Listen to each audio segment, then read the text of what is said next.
Dummy Swish Pod. Yes, the boys are back, and it's time to bring out the champagne. Europe, we've colonized Europe this time. Yeah, we got them back. Oh, geez. I'm super happy. SA Rugby, I know. Good for our teams, good for our franchises, you know?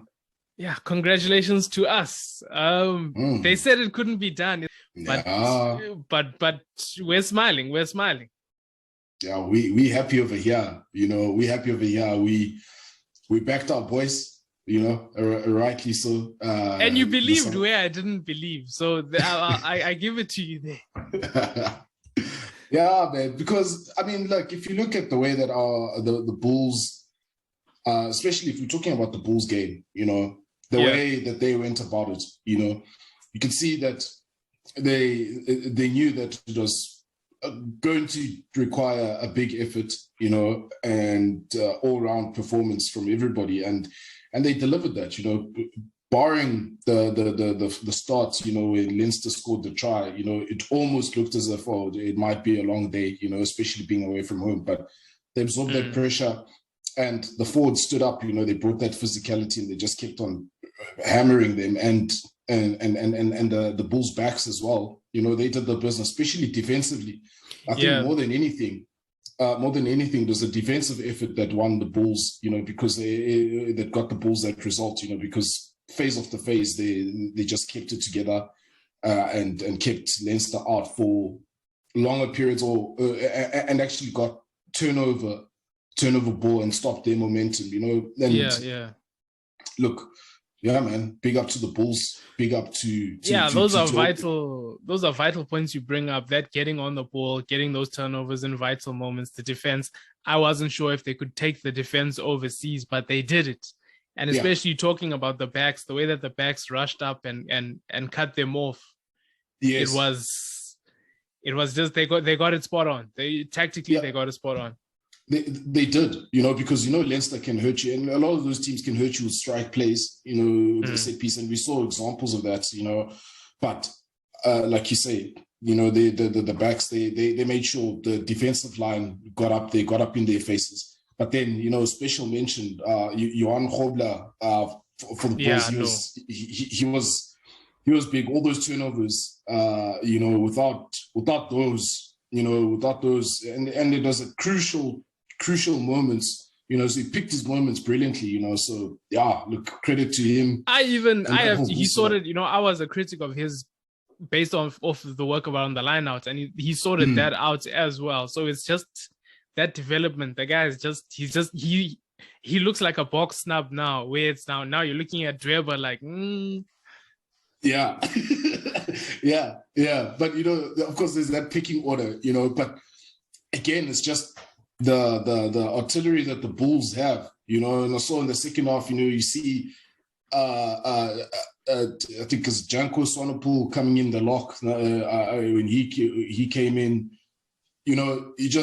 These guys, they had a look on their face like they do what they do because they do what they do, and they know exactly, they're clear on their identity, you know, which goes back to what I said, you know, with the Sharks game, to say the Sharks are not ready, you know. And if you look at that sort of Bulls performance, of course, the game leading up to secure them the semi-final, you know, against the Sharks, you know, you would have thought, okay, you know, if the Sharks win this, looking at the way Leinster played, would you have seen the Sharks getting a result away from home? Probably not, you know. And the Bulls proved us right, you know, is that they're the better placed team to actually do that away from home. And yeah, man, I was happy. I won't lie, I was super happy with just the way that they physically dominated them and played, you know. They had that go forward every, you know, especially the forwards, they had that go forward every single time they take it up, they make meters. And like what you said with the Sharks turn it on and off.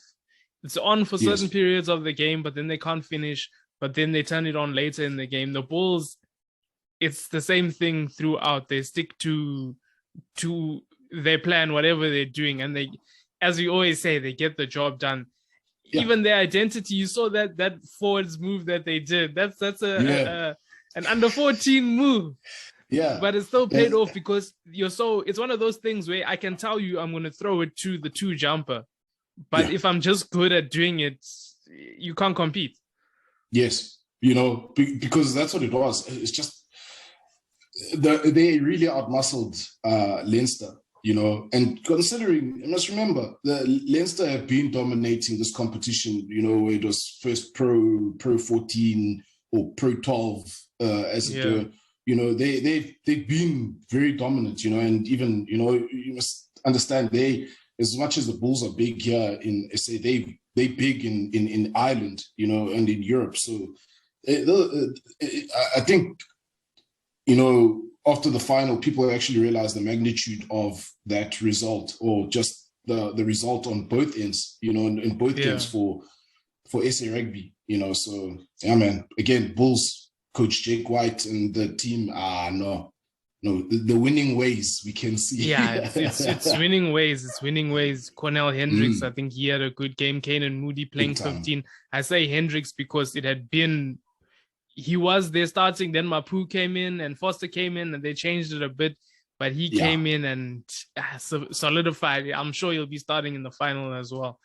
Yeah. Kanan Moody again, moving to 15. Even him, you're thinking like maybe even Bok selection after that one.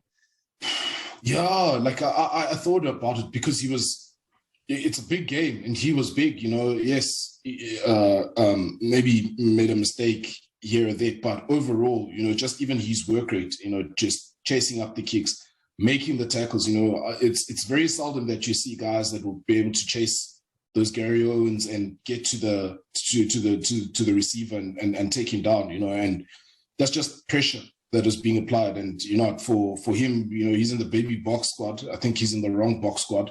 Quite honestly, it would have been good to see him get a shot. Of course, we understand the picking orders and things like that, but we have to give the future a look in at some point. Yeah, if Jake White was national coach, he'd be going. It would be a France stain. It would be a France stain selection. He likes picking those young guys.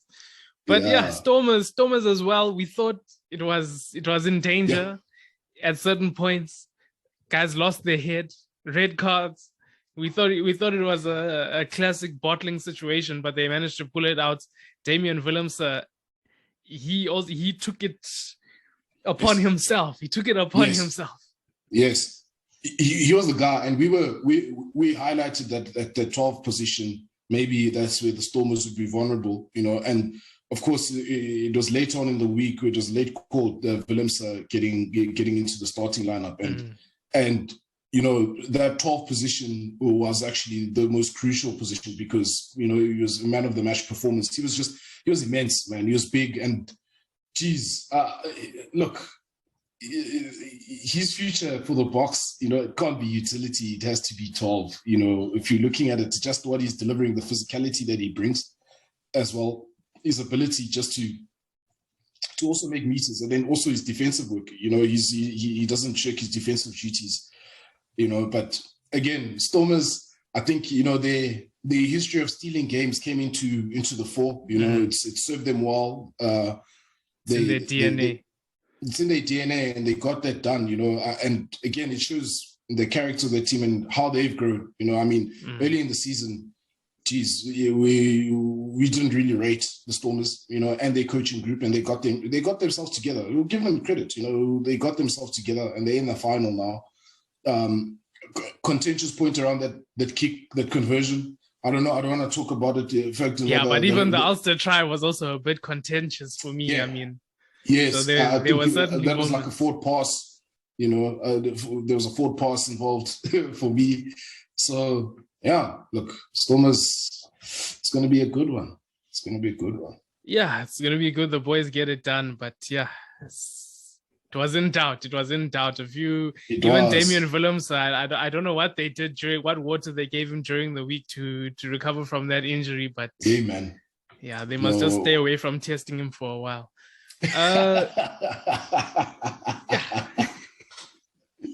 We don't want him missing from the Wales series, but let's jump into Box actually before we go into Currie Cup. Box squad.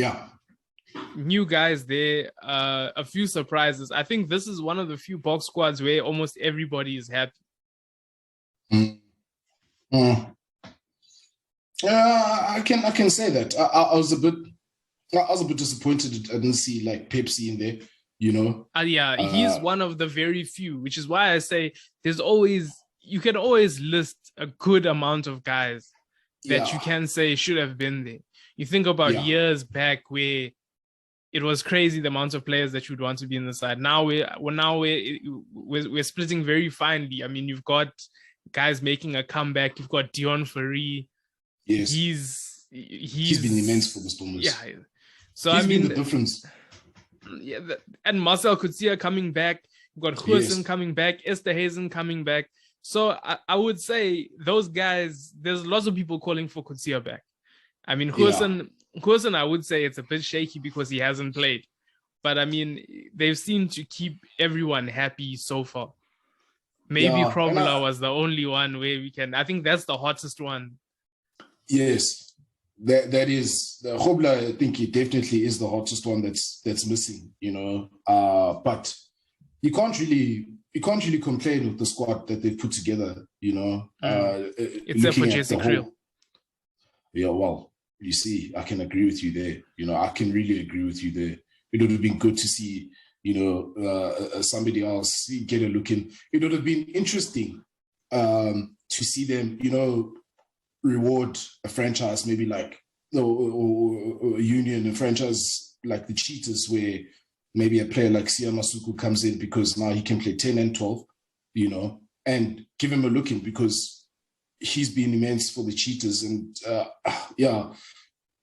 again, the picking order, the guys that have been there, you know, tried and tested, we're always going to get that, you know, but I can agree with you. Everybody is fairly happy, you know, because you've got a lot of the form guys like, you know, your Courtly Oriences are in there as well. Exciting. Happy about that one, yeah. I'm also very happy about that one. You know, exciting to have him there.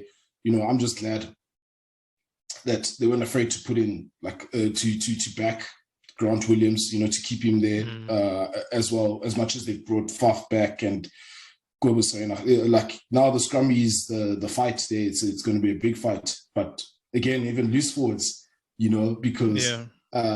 Maybe I think at the time there were certain schools of thought that believed Sia Kolisi took Marcel Coetzee's place in the Bok team, etc., etc. But you know, credit to Marcel Coetzee, he kicked down the door. He literally kicked down the door, you know, with his performance for against Leinster, and it was going to raise eyebrows if he wasn't picked. But yeah, all in all, a very good squad. You know, very good squad.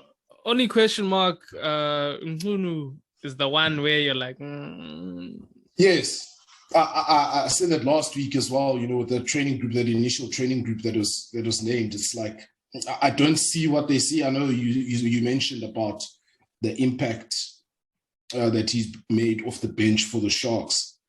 However, it's very difficult. You know, I mean, if I do look. Look, I'm a Sharks fan, yes, but if you're looking at Mkhunu or Matanzima, who do you pick? You know, Matanzima. My thing is also scrummaging.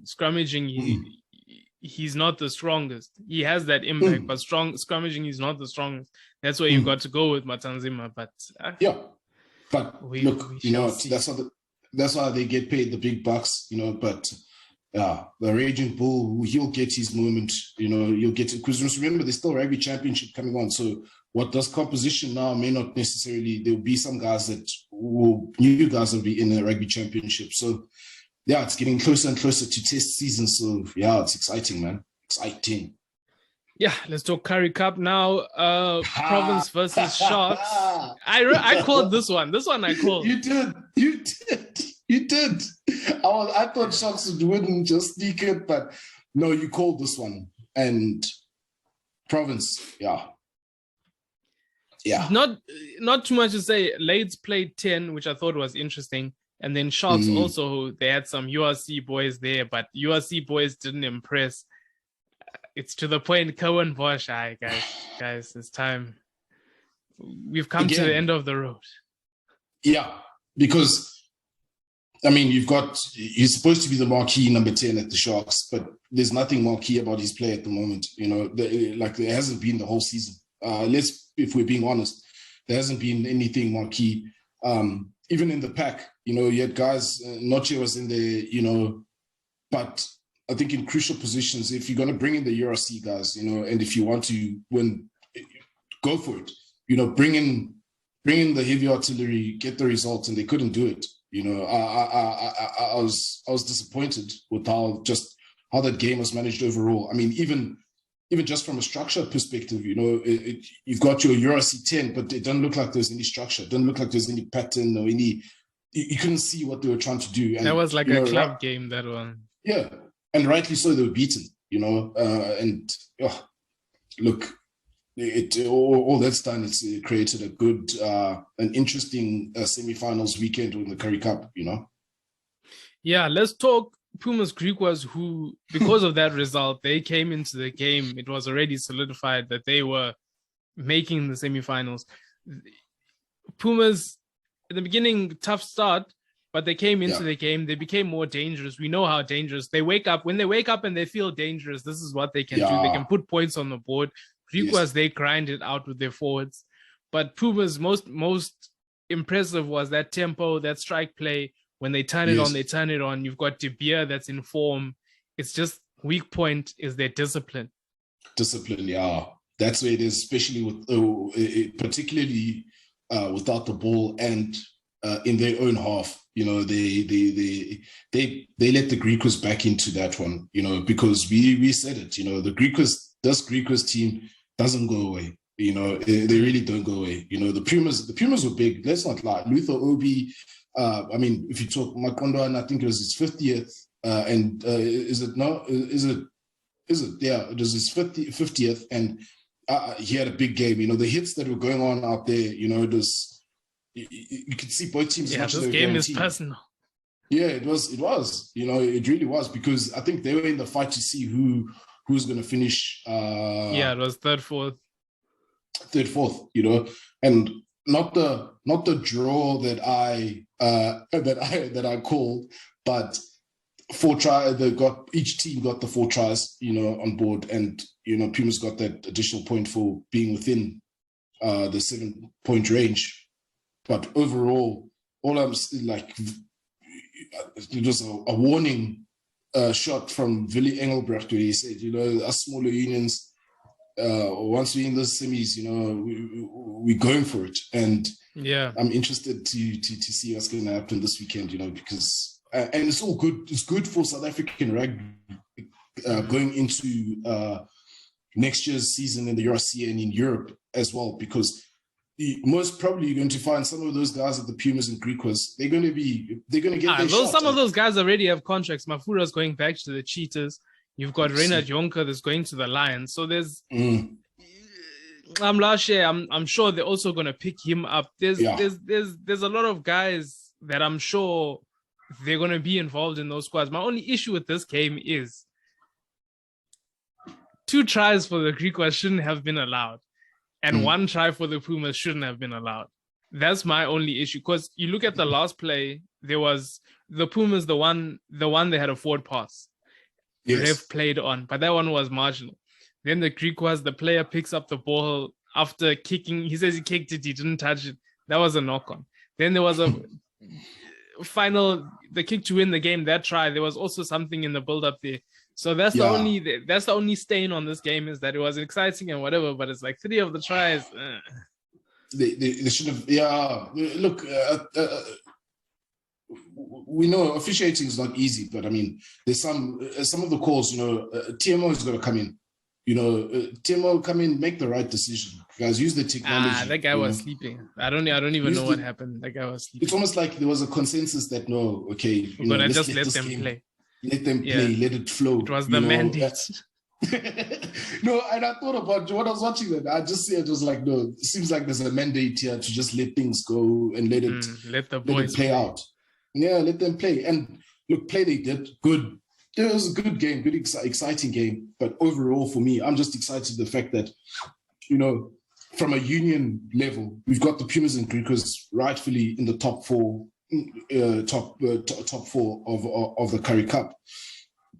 Potentially, there will be an upset going into the semi-finals. There has to be an upset. Hopefully it's the game with the Bulls. Hopefully it's that one.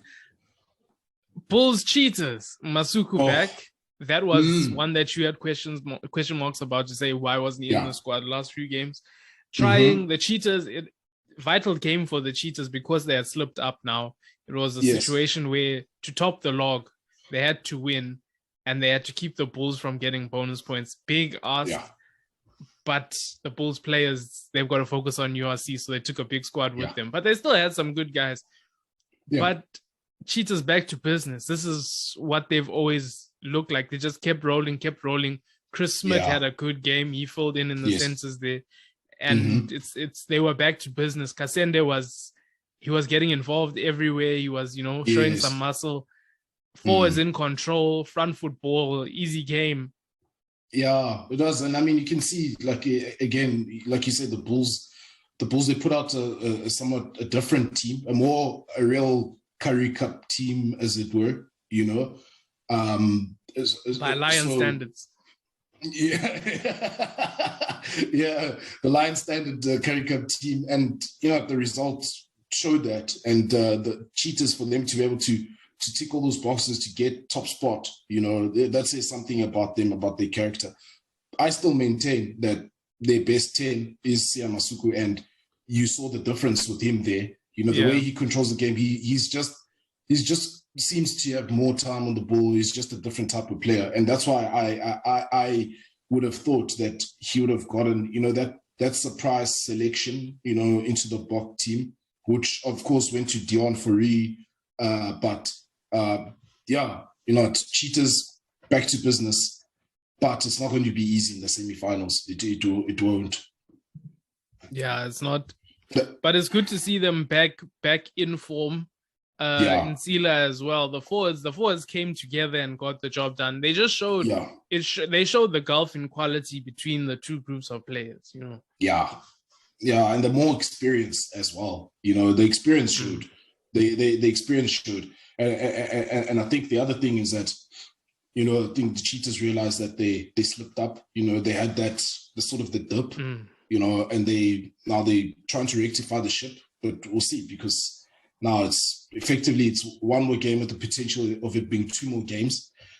So this is bring on the weekend. Bring on this weekend is big rugby this weekend. Yeah, big rugby. It's Friday night. It's Bulls at home versus the Griquas. Saturday, it's the Cheetahs versus the Pumas. Then finals. Stormers hosting the Bulls. Big weekend. Any remarks before we wrap it up, Chris? Oh well, I'm gonna close it off with some calls. I'm feeling like I've got my bones in hand, and the bones, the bones say, I'm gonna make controversial calls. I'm gonna say here with this game, Bulls Griquas, I expect the Bulls to put out a bit stronger team for this semi-final, and they're at home, and they'll just sneak it. Griquas will push them very hard. Cheetahs, Pumas. I'm gonna be controversial here. I'm saying Pumas to sneak it. They know what heartache is. They know what it's like, and I think they've got it in them to get a 1-point win and just sneak it. Stormers, Bulls, URC. I know Stormers are at home. South African final. But I think Coach Jake is going to go full circle. And the Bulls, as much as the games have been close this season, the 2 games Bulls have won, but they will make it 3 in a row, beat them 3 times in the season. So those are my picks, and I'm just happy. South African rugby is in a good space. We are healthy. Yeah, you're putting me on the spot. I hadn't had time to think and reflect and measure. But I think I'm gonna go Griquas. I think that they've come a long way, and I feel like they'll be comfortable. They'll be comfortable at Loftus by now, because they're used to making other teams uncomfortable. And I feel like the Bulls aren't gonna have enough. their boys are in Cape Town. So this is true, the perfect opportunity for the Griquas. I think they're going to get this one over the line. It's been a special season for them. I think true. Cheetahs are going to pull it off against the Pumas. That one I don't see. I see with the week that the Cheetahs had, I don't think they can upset them. I hear you. Stormers Bulls. Diplo Bulls.